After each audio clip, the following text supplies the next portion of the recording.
सर्वेभ्यो नमो नमः। सारन गुरु डिजिटल कक्षा में आप सभी प्यारे छात्रों का आज पुनः मैं डॉक्टर रत्नाकर मिश्र स्वागता अभिनंदन करते हैं। इससे पहले पीयूषम जो आपके पाठ पुस्तक में पाठ्यक्रम में पीयूषम जो संस्कृत कक्षा 10 के लिए पाठ पुस्तक में आपको पढ़ना है, उसमें हम लोग मंगलम पाठ और पाटलिपुत्र वैभवम पाठ का अध्ययन इस ऑनलाइन माध्यम से कर चुके हैं। आशा है आप लोग तन्मयता से उस वीडियो को देखे होंगे, पढ़े होंगे, समझे होंगे। आज हम लेकर के आए हैं चतुर्थ पाठ अर्थात चौथा पाठ। तीसरा पाठ जो आपका है आलस्य कथा, वो एक और सर हैं, वो उसका अध्ययन करा रहे हैं। हम लेकर के आए हैं आप लोगों के समक्ष चौथा पाठ, जिसका नाम है संस्कृत साहित्य लेखिका। इसका मतलब है संस्कृत साहित्य माने संस्कृत साहित्य में लेखिका। एक होता है लेखक और एक होता है लेखिका। लेखक शब्द जो है संस्कृत में लेखक, लेखकौ, लेखकाः, जो एक वचन, द्विवचन, बहुवचन ये शब्द है, वह लेखक शब्द में स्त्री प्रत्यय करने पर क्या बनता है? लेखिकाः बनता है। लेखिका का मतलब होता है जैसे मिश्र है और मिश्रा है, राम है, रमा है, उसी तरह स्त्रीलिंग में ये क्या बनता है?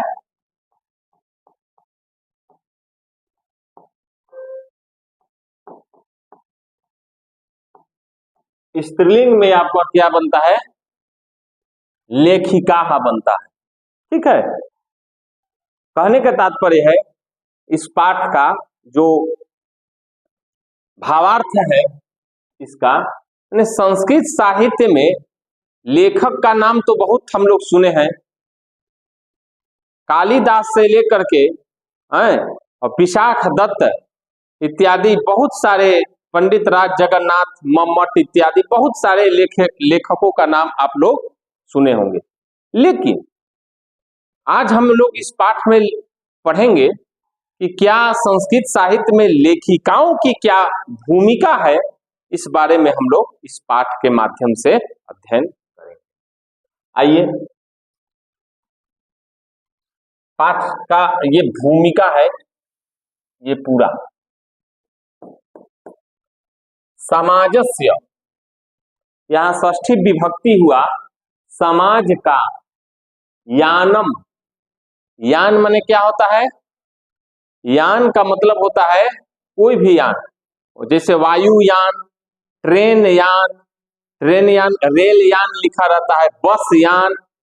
यान माने होता है जो चलित चलयमान हो, जो वाहन, वाहन कोई भी हो जिस पर हम लोग आरूढ़ होकर के सवारी करके क्या करते हैं? अपने गंतव्य को जाते हैं, उसको क्या कहा जाता है?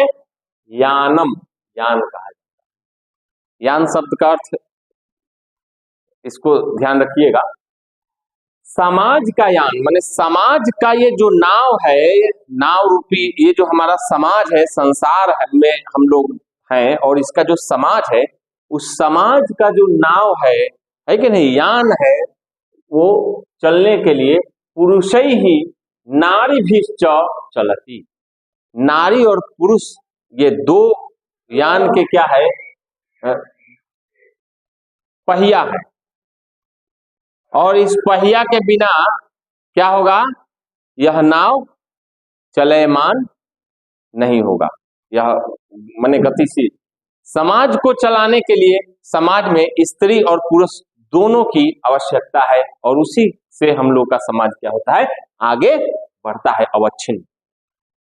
ठीक उसी प्रकार साहित्य, साहित्य माने साहित्य में, जैसे यहां देखिएगा संस्कृत का अर्थ हम लोग करने के लिए, अब देखिए यहाँ पे संस्कृत साहित्य एक बार कह दिया गया तो साहित्य यहां भी आया, यानी कि साहित्य में, साहित्य अपि, अपि माने होता है भी, संस्कृत साहित्य में भी उभयो हो माने दोनों, दोनों माने पुरुष और नारी, ठीक है, समान महत्वम, जैसे समाज में स्त्री और पुरुष का सामान्य जो है कि समानता दिखाया गया है, उसी प्रकार संस्कृत साहित्य में भी है, जैसे संसार को में चलने के लिए स्त्री पुरुष दोनों की भूमिका है, उसी तरह संस्कृत साहित्य में भी किसकी भूमिका है, पुरुष और स्त्रियों की, नारी शक्ति की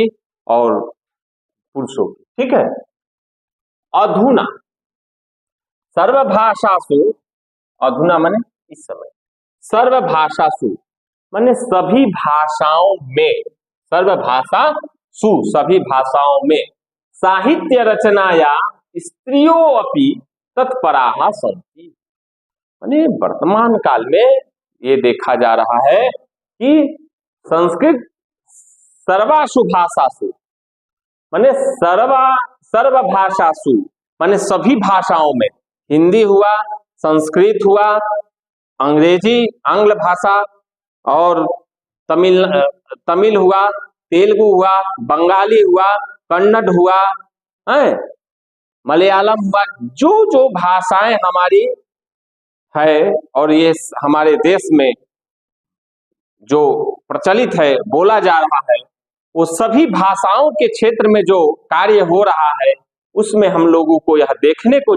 यत्र तत्र मिल रहा है कि साहित्य, उसके जो भाषा की अपनी एक साहित्य होती है, उस साहित्य में स्त्री भी तत्पराः सन्ति, माने बहुत सारी स्त्रियां तत्पर हैं, यशश्च लभ्यन्ते, और उसमें तत्पर है, किस माध्यम से, लेखन के माध्यम से, भाषा में साहित्य के माध्यम से, लेखन के माध्यम से,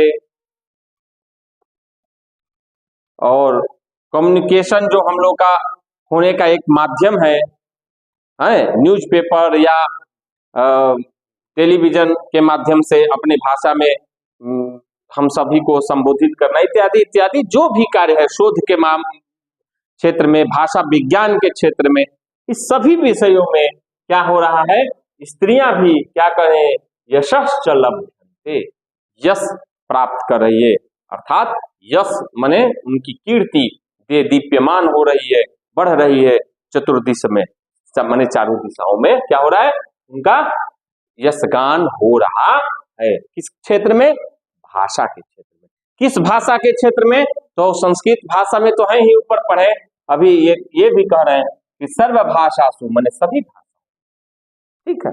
अब देखिए संस्कृत साहित्य माने संस्कृत साहित्य में प्राचीन कालादेव साहित्य समुद्भव योगदानम न्यूनाधिक प्राप्यते, माने प्राचीन संस्कृत साहित्य को जब हम लोग पढ़ते हैं, अध्ययन करते हैं, तो उसमें स्त्री जो हैं उनकी भूमिका न्यूनतम माने योगदानम न्यूनाधिक्य प्राप्यते, कहीं कम कहीं बेसी माने देखने को प्राप्त होता है, ठीक है, माने बहुत ज्यादा नहीं देखने को मिलता है, ठीक है।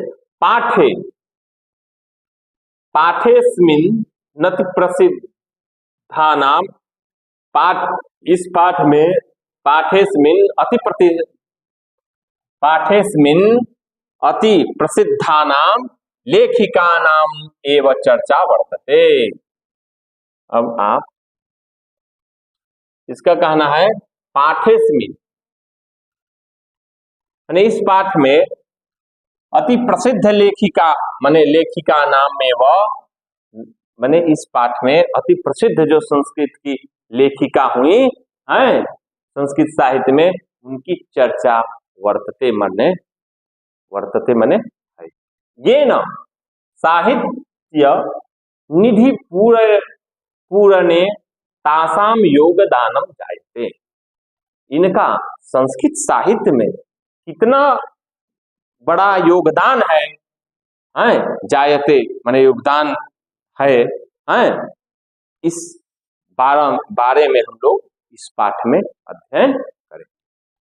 अब ये पाठ की आपकी क्या हो गई, ये भूमिका हो गई कि इस पाठ में हमको क्या पढ़ना है।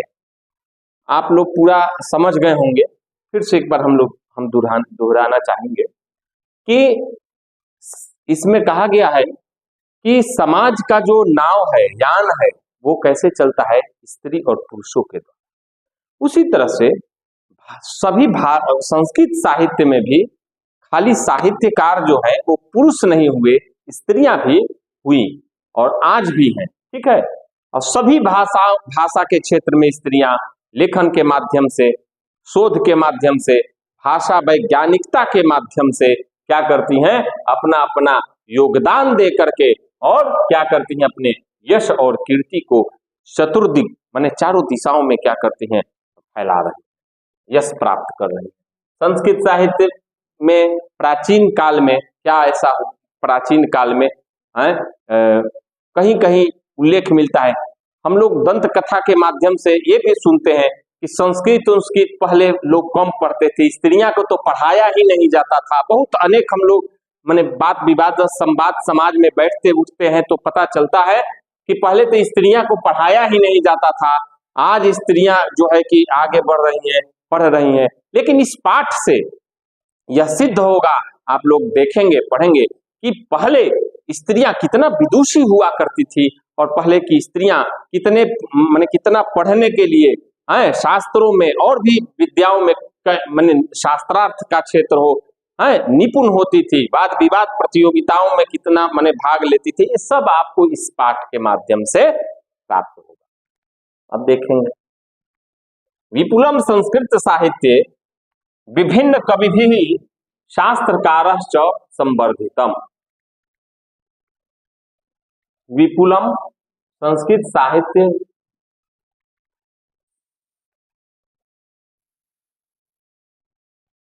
विपुलम संस्कृत साहित्य विभिन्न कविभिः शास्त्रकारश्च संवर्धितम। यह विपुल संस्कृत साहित्य में भिन्न भिन्न जो है कि कवि और शास्त्रकार माने संवर्धितम माने उनका नाम हुआ, यश फैला। किस माध्यम से? अपने कवित्व के माध्यम से, लेखन के माध्यम से। बहुत सारे काव्य, महाकाव्य, नाटक, नाटिका, डिम, प्रहसन, यह मृग इत्यादि जो संस्कृत साहित्य का स्वरूप है उसको लिख करके बहुत सारे कवि भी माने कवि लोग अपना संवर्धनम माने उनका अपना संवर्धन किए। वैदिक कालादारभ्य, वैदिक कालात आरभ्य शास्त्राणां काव्यानांच रचने संरक्षणे च यथा पुरुषाः दत्तचित्ता अभवन्। माने वैदिक काल से वैदिक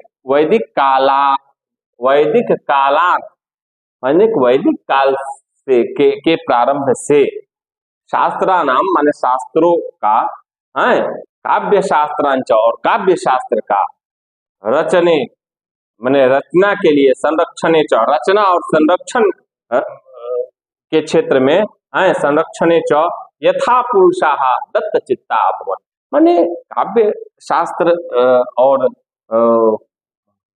रचना के माध्यम से अधिक यथा पुरुष दत्तचित्ता माने पुरुष लोग ही दत्तचित्त होकर के, एकाग्र होकर के और माने रचना का कार्य किए हैं।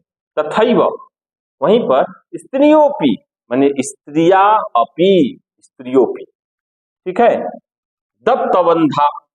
दत्तावधानाः प्राप्यते माने स्त्रियां भी उसमें बहुत योगदान दी हैं। वैदिक युगे माने वैदिक काल में, वैदिक युग माने वैदिक काल में मंत्राणाम। अब कैसे? हम कह दिए कि पहले बहुत पुराने जमाने में वैदिक काल में वेदों का जब काल था, पुराणों का जब काल था, रामायण का जब काल था, महाभारत का जब काल था, उस समय स्त्रियां बहुत पढ़ती थी। तो हम कह तो देंगे, लेकिन उसको हम प्रमाणित कैसे करेंगे? तो किसी भी चीज को प्रमाणित करने के लिए क्या करना चाहिए? कोई काम कुछ भी हम देंगे तो प्रमाण कहां से देंगे? तो अपने संस्कृत साहित्य से देंगे। तस्मात् शास्त्रम प्रमाणन्ते, गीता में भगवान कृष्ण कहते हैं कि तस्मात् शास्त्रम प्रमाणन्ते कार्यम कार्य व्यवस्थितौ। कोई भी चीज की व्यवस्था जो होगी उसको अपने मन से नहीं करना है, कुछ भी काम करिए उसको शास्त्र, उसका प्रमाण कहाँ मिलता है? शास्त्रों में मिलता है। तो हम लोग ये लेखिकाओं का वर्णन हम लोग पढ़ तो रहे हैं, लेकिन इन लेखिकाओं के बारे में कहाँ लिखा है? किस किस ग्रंथों में, शास्त्रों में, संस्कृत संबंधित जो जो हमारे ग्रंथ है उसमें लिखा है, ये आपको इस पाठ में देखने को मिलेगा। तो वैदिक युगे मंत्राणाम दर्शका न केवला ऋषय, माने मंत्र दर्शका न केवला ऋषय, न केवल ऋषय, माने मंत्र को देखा जाता था। वैदिक काल में हम लोग को पढ़ने को मिलता है कि वैदिक काल में मंत्र को देखा जाता था। केवल ऋषय प्रत्युत्तर ऋषिकायपि संति, न कि, और मंत्र को जो देखता था वो खाली ऋषि नहीं थे, ऋषिकाएं भी हमारी ऐसी हुई जो मंत्र का साक्षात्कार। ठीक है। अब देखिए ऋषि शब्द यहां आया है और यहां दर्शिका आया है। अब एक चीज हम बता देना चाहते हैं, इसका आप लोग स्क्रीनशॉट ले लीजिएगा।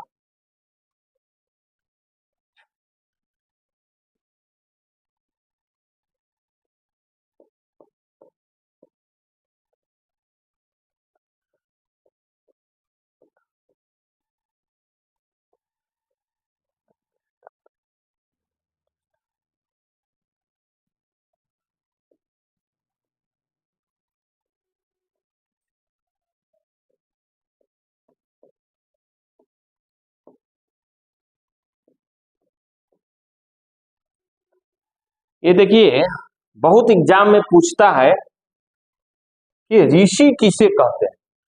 देखिए ऋषि, महर्षि और मुनि ये तीनों अलग होते हैं। ऋषि, महर्षि और मुनि तीनों क्या होते हैं? अलग होते हैं। काम के अनुसार क्या होता है कि नाम इन लोगों का पड़ा। तो मंत्र दृष्टारयः ऋषयः, एक वाक्य हम लोग को मिलता है। ऋषि उसे कहते हैं जिन्होंने मंत्र को देखने के लिए प्रयास, माने मंत्र को देखा, जिन्होंने मंत्र दृष्टारयः ऋषयः, जिन्होंने मंत्र का साक्षात्कार किया।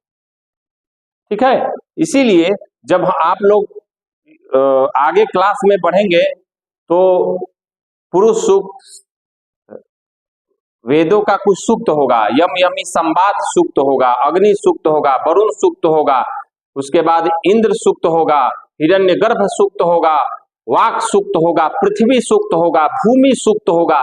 यह वेदों में जो सूक्त है, माने भूमि सूक्त, माने भूमि से संबंधित इतना बात कहा गया है, इसमें इकट्ठे वहां मिल जाएगा, यही सूक्त का मतलब। इंद्र सूक्त माने इंद्र के बारे में खूब चर्चा है इन मंत्रों में। तो उस प्रकार का जो सूक्त हम लोग पढ़ते हैं, अध्ययन करते हैं, तो उन सूक्तों में ये देखने को मिलता है कि इस सूक्त के ऋषि कौन है, इस सूक्त में छंद कौन है, इस ऋषि के देवता कौन है। तो मान लीजिए इंद्र सूक्त है तो इंद्र के बारे में कहा गया है, तो उसके देवता कौन ही है? इंद्र हुए, ध्यान दीजिएगा। और छंद, तो वह किस छंद में छंदोबद्ध है। छंदः पादौ तु वेदस्य, किस छंद में, माने उसको पढ़ा जाएगा। गायत्री, उष्णी, गनुष्टुप, बृहति, पंक्ति, त्रिष्टुप, जगत, छंदांसी, सब जितना सूक्त हमारे यहाँ है, छंद है हमारे वेदों में, वैदिक छंद है, मूल जो वैदिक छंद है उसमें मंत्रों में छंद कौन है ये बताया जाता है। और मंत्र दृष्टा कौन है, उस पूरे मंत्र का साक्षात कौन ऋषि कहा किया उसी ऋषि का नाम से वो होता है। ठीक है, जैसे गृत्समत ऋषि ही, गृत्समत ऋषि ने ये सूक्त का को दर्शन किया। कहने का तात्पर्य है कि मंत्रों का एकदम साक्षात्कार अनुभव किसने किया, जो ऋषि ने किया उसी को मंत्र दृष्टा कहते हैं। और मनन किया, दर्शन नहीं किया, मननात् मुनि, उसको मुनि कहते हैं। इस प्रकार से है। और ऋषिका जो है हमारे यहाँ, ऋषिका भी हुई, ऋषिकाएं माने स्त्री ऋषिका, ऋषि पत्नी जिसको कहा जा सकता है, उन लोगों ने भी क्या किया, मंत्र को साक्षात किया, अर्थात साक्षात मंत्र दृष्टा कहलाए। ठीक है,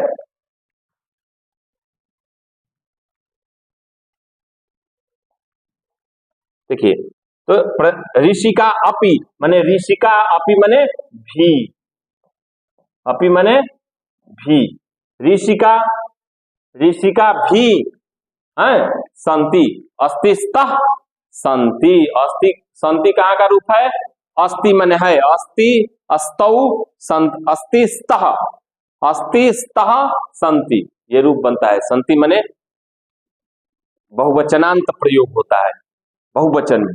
अब देखिए कह तो दिया गया कि ऋषिकाओं का वर्णन है, कहाँ है, कैसे है, इसको देखेंगे। ऋग्वेद माने ऋग्वेद में चतुर्विंशति अथर्ववेदे च पंच ऋषिका मंत्र दर्शनवत्यो निर्दिश्यन्ते। ये कह रहे हैं कि जब हम लोग चतुर्विंश, विंश मने होता है विंशति मने 20, एक विंशति मने 21, एक विंशत, द्विविंशत, त्रिविंशत, चतुर्विंशत। तो चतुर्विंशत मने क्या होता है, चतुर्विंशत का मतलब होता है 24, 24। चतुर्विंशति ही अथर्ववेदे माने, और अथर्ववेद में च माने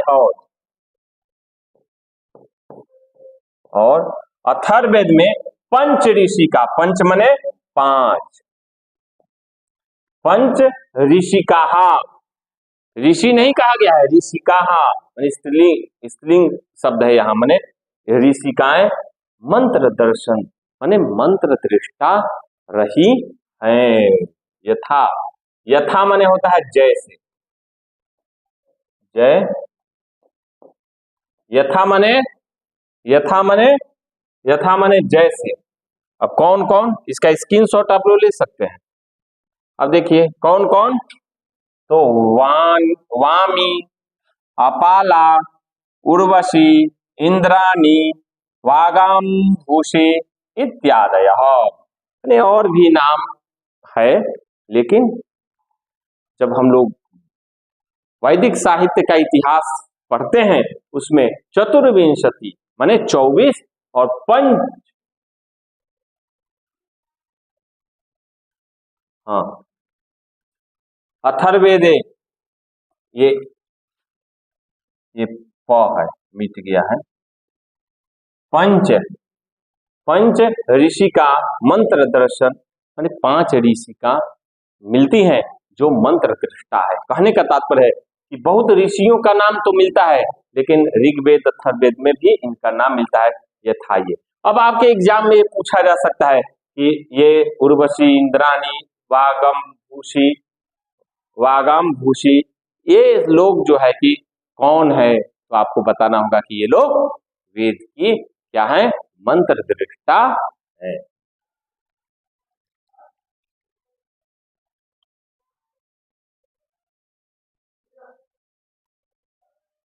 देखिए वही हिंदी अर्थ है, आप लोग इसका वो कर सकते हैं, विपुल आत्म,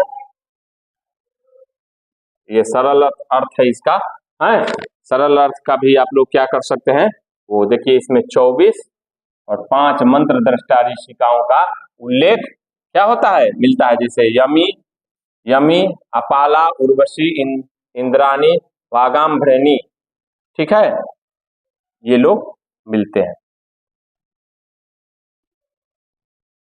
अब चलिए,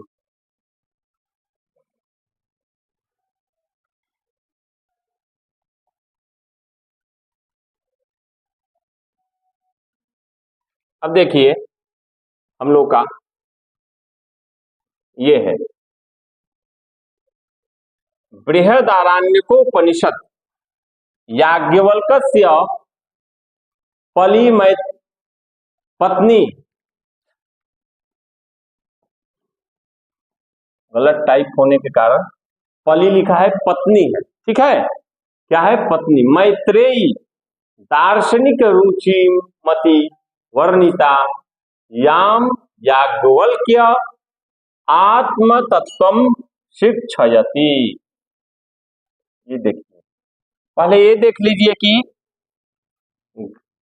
बृहदारण्यकोपनिषद, जब मंगलम पाठ आप लोग पढ़े थे तो उसमें हम बताए थे, आप लोग देख लीजिएगा उस वीडियो को, कि हर वेद, जो 4 वेद हैं उन वेदों का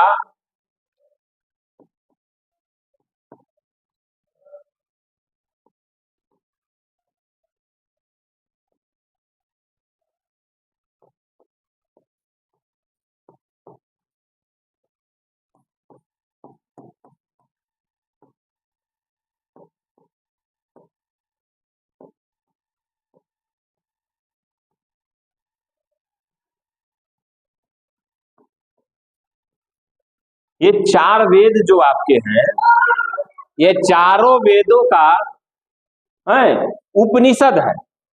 ऐतरेय उपनिषद, ईशावास्योपनिषद, फिर इसमें और भी शाखाएं हैं, उसमें यजुर्वेद की और शाखाएं हैं, उसमें मिलेगा। मुख्य मुख्य हम बता रहे हैं, छांदोग्योपनिषद, मुंडकोपनिषद, ये मुख्य मुख्य है उपनिषद। उसी तरह यजुर्वेद का एक भाग है, यजुर्वेद का एक शाखा है, उसको कहा जाता है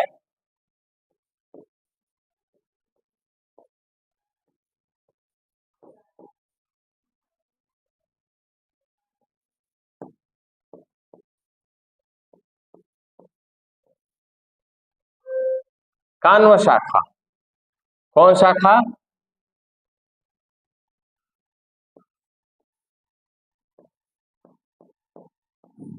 यजुर्वेद का एक है कान्व शाखा। जिस कान्व शाखा का जो उपनिषद है उसको कहा जाता है, उसमें है बृहद आरण्यकोपनिषद, है शुक्ल यजुर्वेद का है, लेकिन शुक्ल यजुर्वेद का जो कान्व शाखा है, ठीक है, उसका उपनिषद है बृहद आरण्यकोपनिषद। इस उपनिषद में याज्ञवल्क्य, इसका कौन है, अब इसमें आ जाइए,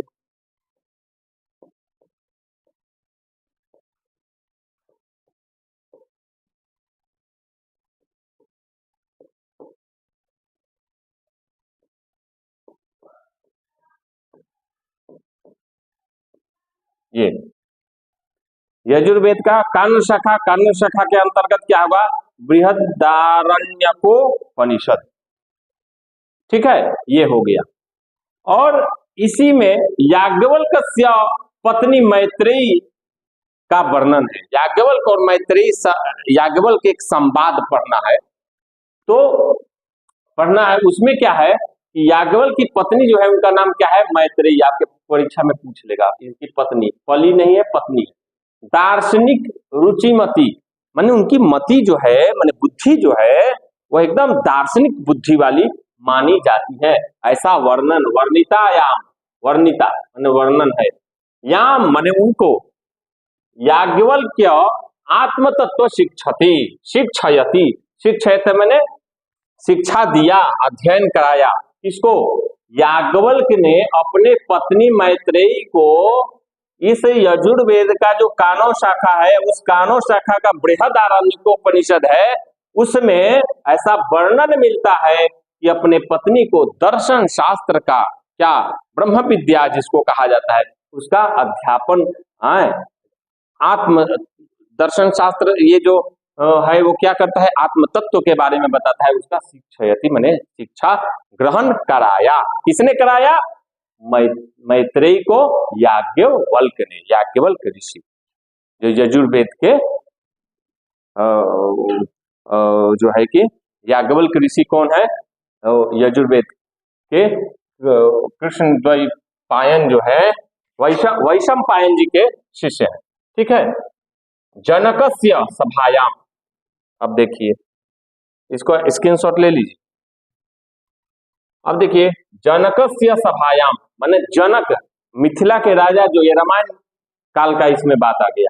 जनकस्य सभायाम, जनकस्य सभायाम, जनक के सभा में शास्त्रार्थ कुशला गार्गी, शास्त्रार्थ में एकदम कुशल माने दक्ष, ठीक है, गार्गी वाचाक वनी तिष्ठति, माने गार्गी वही में क्या करती थी, रहती थी। किस, कहां पे, जनक के सभा में, जो शास्त्रार्थ में बहुत ही क्या थी, निपुण थी, बहुत विदुषी थी। ठीक है ना। स्म भारतेपि, भारत में भी जीवन पर्यंत, महाभारते, सॉरी भारत कहते महाभारतेपि, महाभारत में भी जीवन पर्यंतम माने जीवन पर्यंत वेदांतानुशील परायणा सुलभाया वर्णनम, माने सुलभता से जीवन पर्यंत वेदांत का बोध करने वाली अनेक स्त्रियों का क्या है, उल्लेख क्या होता है, प्राप्त होता है। देखिए यहाँ इसका हिंदी है, महाभारत में भी जीवन पर्यंत वेदांत के अनुशीलन में संलिप्त, संलिप्त माने अध्ययनरत जो है कि सुलभता से स्त्रियों का वर्णन क्या होता है, प्राप्त होता है। आज यहीं तक हम लोग विराम देंगे। इसके बाद की कक्षा जब हम लोग फिर पुनः मिलेंगे तो इसके बाद का जो हम पाठ में है उसका अध्ययन हम लोग करेंगे। इन्हीं शब्दों के साथ आज की यह आप लोगों की कक्षा समापन की तरफ है और पुनः हम लोग मिलेंगे इन्हीं शब्दों के साथ।